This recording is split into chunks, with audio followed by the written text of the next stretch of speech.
Finally made it to the modern atomic theory with what an atom actually looks like. So where we left off in our journey through an atom was with the Bohr models. And with the Bohr models, this is where you leave off in middle school science, where you have electrons and they're on these energy levels and they're on the shells on the outside. Remember, they're all spheres, so everything is all round like this. So you'd have the electron zooming around the outside, whether it's 2 or maybe there's another, sphere on top of that, and then there's 8 on top of there. But we have all of the electrons spinning on the outside of all these energy levels. Well, through math, a guy named Schrodinger actually figured out that we don't have just circular orbits or energy levels where your electrons are found. What we actually have is it gets written out like this. And as it all gets written out like this, we're showing the different energy levels that are present. And with the energy levels that are present, there's also different shapes of the electrons. So you're going to see something like S, P, D, and F. And then you see these little arrows with all those little arrows that are there. Those are showing the electrons spinning in different directions. So there's actually a lot more going on inside of the atom than what we originally thought. How we arrived at that conclusion, or how Schrodinger arrived at that conclusion, is through this equation. You don't have to do this math. This is calculus. This is called Schrodinger's equation. It's just something that I wanted to show you how they actually arrived at this. But when you do this equation, you actually get 1 point on a graph. So all of that work for an XY graph, and you get 1 little point. And then you do it again, you get another point. You do it again, you get another point. And that point that you get on the graph is actually the location of an electron at any given moment when they're moving around inside of their clouds. And as they looked at that information, they realized that all of the graphs are not circular in shape. There were actually some other shapes that were coming out of these graphs. So that changed our thinking. And as it changed our thinking, now we have our electrons in these orbitals. Another word for an orbital is an electron cloud. It's just an area where you're most likely to find an electron. So some of them are dumbbell shaped, which kind of looks like an infinity sign where you have 2 kind of clouds put together like this. You might have a dumbbell shape where you'll have, those are crossed, where you have 2 infinity signs on top of one another. You do have some spheres that do kind of encapsulate all of those in the outermost energy levels, and then you have some other shapes on top of that. So as we're looking at these different orbitals, it's just an area where you are most likely to find an electron. They are found in pairs, 2, and they are spinning in different directions. The electrons are. And that's because they are negatively charged, and with that negatively charged, they try to repel away. So what that brings us to is some different rules on how we're going to take our periodic table and how we are going to distribute the electrons inside of the atom. Now, all of this is based off of Schrodinger's equation and the Heisenberg uncertainty principle, which in the picture here, this is Mr. Heisenberg. But Heisenberg was a person, he had a lot of different theories, but this one, it just says that it is impossible to know both the speed and the location of an electron at any given moment. So if we know the speed, we can't know the location. If we know the location, we can't know the speed. And that's because they are too small and they are moving too fast. So the math is restricted by the fact that these things are so small and moving so fast. So these are some of the shapes that were coming out of these graphs.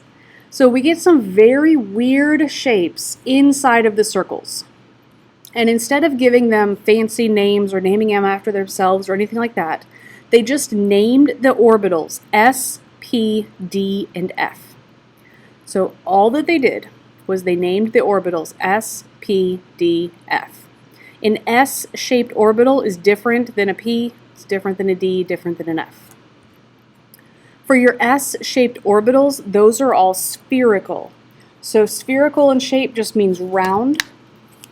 So if you have an S-shaped orbital, it's just round like this. So just a circle, it looks like a ball. These kind of encapsulate everything that's inside of the different energy levels.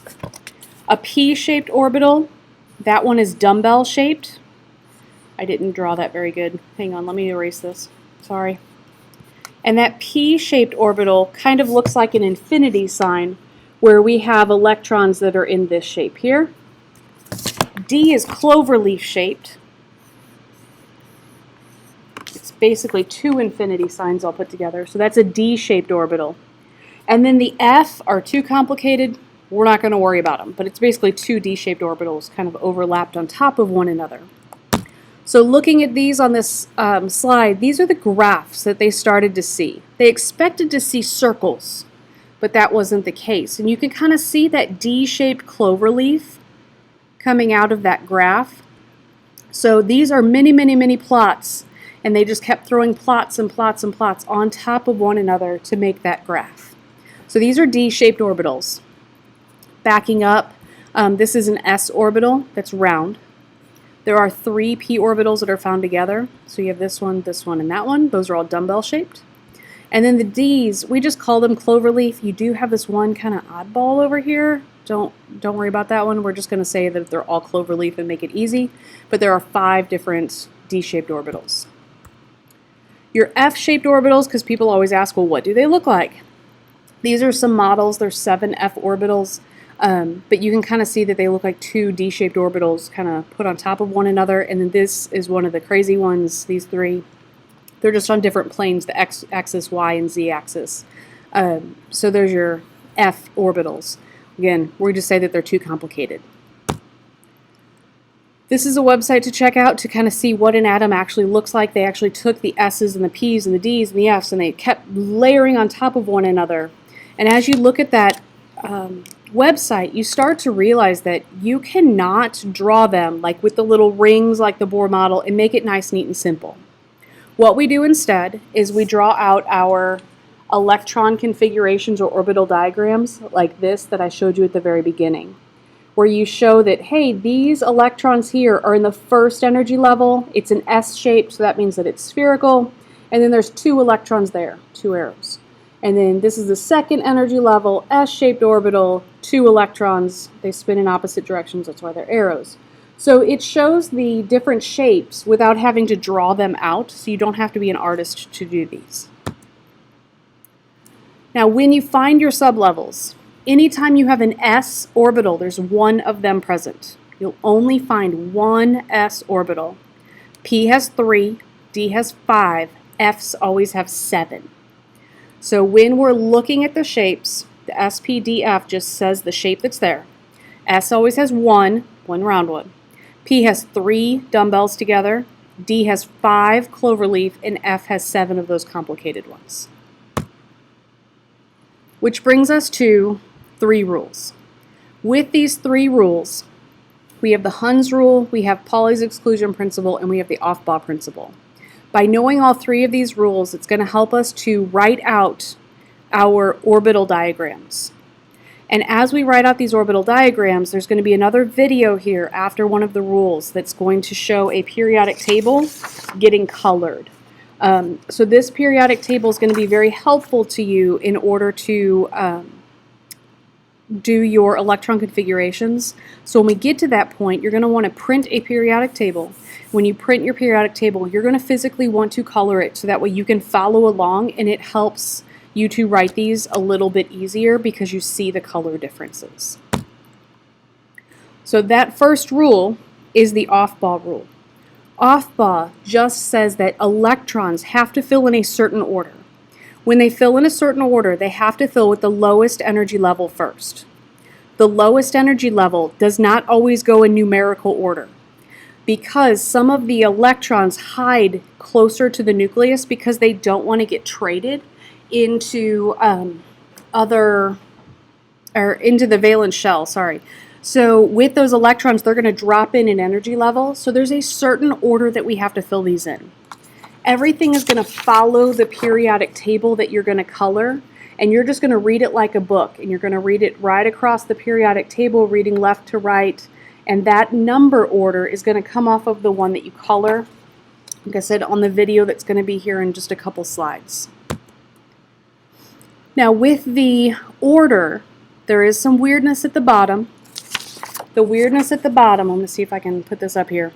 is with the 6th and 7th energy levels down here. With the 6th and 7th energy levels down, nope, wrong side, sorry. 6th and 7th energy levels down here at the bottom, you're going to have to fill your s orbitals first.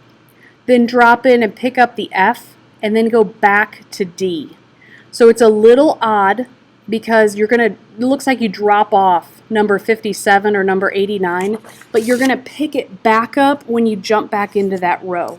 So you don't have to worry about writing that 57 or 89 until you're done with the F block, which that's going to make more sense in a minute. But the order here is a little weird, and we're going to write that on your colored periodic table as well.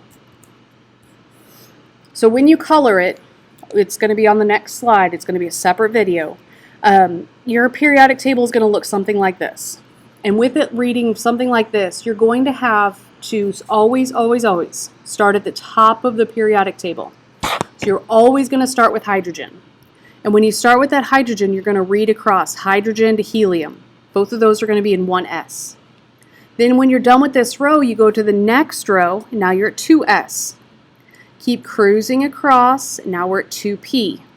Keep cruising across, we're at the end of the row. When you get to the end of the row, go to the next row, which is period number 3, and now we're at 3S. Keep cruising across, we're at 3P. End of that row, drop down, now we're at 4S, and then these are in 3D. So not 4, but 3D. This is a group on the periodic table or section on the periodic table that these d electrons actually jump inside of the atom one extra energy level because they don't want to be on the valence shell. They want these in the 4th energy level and these in the 4th energy level to be on the valence shell because 8 is now our magic number for valence electrons. And so we keep cruising across, so we have 4P, 5S, 4D, 5P. So this is all going to be labeled out for you, and as it all gets labeled out for you, you're just going to have to be able to just follow across. And every time you see an energy level, which is like the 3 or the 4 or the 5, anytime you see a letter, you're going to write those down. And then we're going to tell how many electrons are there. Now with the Pauli exclusion principle, that says that each orbital has 2 electrons. And those 2 electrons are spinning in 2 different directions. And that's because they're both negatively charged. So if they're both negatively charged, like these magnets here, they repel away. So I have negative end and negative end here. If I squish them together, they still repel. But they're in a very, very, very small enclosed space. So because they're in such a small space, they're trying to get away from one another. To get away from one another, the only thing that they can do is spin in 2 different directions. So when you have these 2 electrons in one energy level, they're going to be spinning in opposite directions. And how we show spinning in opposite directions is we're going to write an electron as an arrow. And that arrow is either going to point up or it's going to point down. So it's just to show the spin. So how we write an orbital is a line. So we just draw a little line. Sometimes if you look online, you'll see boxes. We don't draw boxes. That's a pain in the rear. Just draw a line. And with that line, you're going to put 2 electrons on each line if it fills. And how we write that is with an arrow. That arrow can point up or it can point down. Chemists are lazy. We like to write things as quickly as possible. So how we do that sometimes is we leave off that extra flag off of the little arrow. And what that does for us is it shows the electrons spinning in 2 different directions like this. And we have that one arrow pointing up and one pointing down. But that's 2 different arrows spinning in 2 different directions. It's just quicker because it's one fluid motion to kind of go up and then down and then up, filling out those 2 arrows. So you can write them like this, you can write them like this. It doesn't matter which way you do that for me, as long as they're spinning in 2 different directions if you have 2 electrons there. And then finally we have the bus seat rule. For your bus seat rule, let me try to turn on my light. Good. With the bus seat rule, all that it means is each electron, because it's negatively charged, wants to spread out first. Kind of like if you're going on a long trip on a school bus, you're going to want your own seat unless your coach says, hey, you have to share a seat with whoever. So what we're going to do is we're going to double up the electrons and we're going to fill an energy level. Double up the electrons, fill an energy level. So you have to completely fill an energy level before moving up to the next one. But then this one, there's always 3 p orbitals found together. 1, 2, 3. With those 3 different p orbitals, we only had 3 electrons to go in them. So he gets his own seat, own orbital. He gets his own seat, own orbital, and then he gets his own orbital. So each one gets its own orbital, so they got to spread out and spread that negativity. Now with oxygen here, there's 4 electrons that need to go in the 3p energy levels. So with the 3p energy level here, again, there's 3 orbitals, 1, 2, 3, and you're going to spread out the electrons, where each one gets its own first, and then this first seat has to double up because we have to fill the 3p before moving up to the next energy level. So as we go through our energy levels, we want to fill one first before moving on. So to kind of summarize everything, we're going to use a periodic table that we color. With the periodic table that we color, we're going to go through and we're going to make sure that we fill them in the correct order. We fill them in the correct order. You're going to always have 1s, 3p, 5d, 7f. How we draw those orbitals is a line. So if you have s, you will like 1s and then 1 line because you only have 1s orbital. But if you're on like 4p, you're going to write 4p. P's have 3 orbitals, so you're going to write 1, 2, 3 lines. D's always come in 5. So if you're in 3D, you're going to write 3D and then 5 orbitals. And then F's always come in 7s. And then each orbital holds 2 electrons. The electrons are spinning in 2 different directions, so we show them as arrows. So to kind of go through that process with you, I have an orbital diagram here. For that orbital diagram, we're going to look at chlorine and zirconium, and I'm going to switch over to my document camera.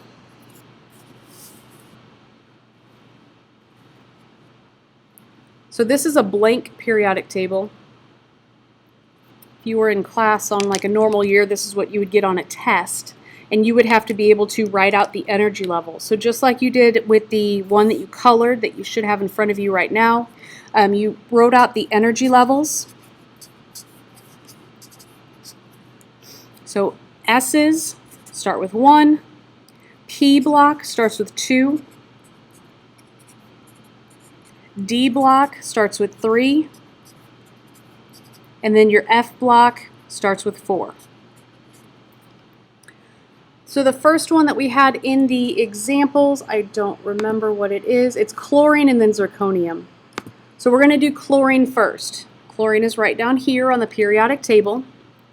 So I need to place all of my electrons into the correct places until I get to chlorine down here. You always, always, always, always start with the top of the periodic table with hydrogen.